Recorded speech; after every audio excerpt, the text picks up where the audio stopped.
this video, we briefly review the processes of cardiac depolarization and repolarization. We will focus only on those points most relevant to understanding the ECG readout. We will work mainly with the 2D schematic of the heart shown here.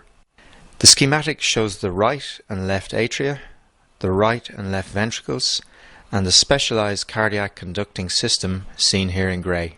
You will remember from anatomy that the main components of the conducting system are the sinoatrial or SA node, situated near the entry of the superior vena cava into the right atrium, and the atrioventricular or AV node leading into the bundle of His, which then divides into the right and left bundle branches in the interventricular septum.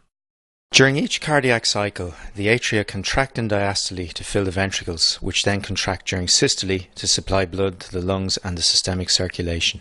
Contraction of the atria and ventricles is tightly coordinated by a wave of depolarization spreading through the muscular walls of these chambers. The depolarization wave, seen here in blue, reflects movement of charge across myocyte membranes and is in effect an electrical current spreading through the heart.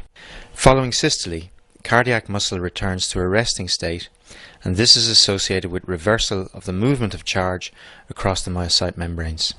This second wave of electrical activity, seen here in red, is termed cardiac repolarization.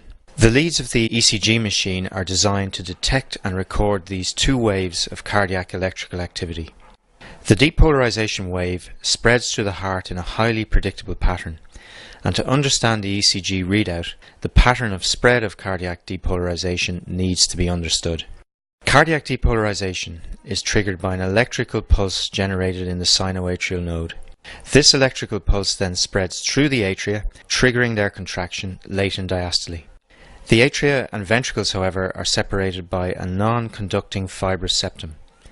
The depolarization wave cannot penetrate this barrier, and in order to activate ventricular contraction, the wave must be transmitted into the ventricles by the specialized cardiac conducting system. In a normal heart, the only route by which the depolarizing wave can enter the ventricular conducting system is through the AV node. In order to allow the ventricles to fill with blood following atrial contraction, the AV node initially delays the spread of the depolarization wave. And after this short delay, the depolarizing signal is transmitted into the ventricles via the bundle of His. The bundle of His lies in the interventricular septum and divides into right and left bundle branches. The right and left bundle branches transmit the depolarizing signal into the muscle mass of the right and left ventricles respectively.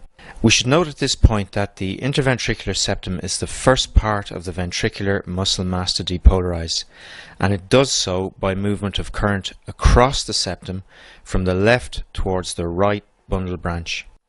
We'll see later that this early left to right movement of current in the septum is crucial to understanding several important ECG abnormalities. As septal depolarization is taking place, the depolarizing wave begins to spread rapidly through the bulk of the left and right ventricles. As you can see here, in the walls of the ventricles, depolarization spreads from the terminal fibers of the conducting system outwards from the endocardium towards the epicardial surface of the heart, and also back along the ventricular wall to the atrioventricular groove. The final piece of muscle to depolarize is the upper part of the interventricular septum, and again this occurs by movement of current from left to right. Cardiac repolarization is not truly propagated between cells. However, cardiac myocytes repolarize at different rates depending on their anatomical location within the heart. Within the ventricular wall, there is a gradient in the rate of cellular repolarization. Cells in the epicardial region have the fastest rate of repolarization and repolarize first following ventricular contraction. The rate of cellular repolarization is then progressively slower as we move from the epicardium towards the endocardium. Therefore, perhaps counterintuitively, repolarization spreads through the ventricles in the opposite direction to the depolarization wave.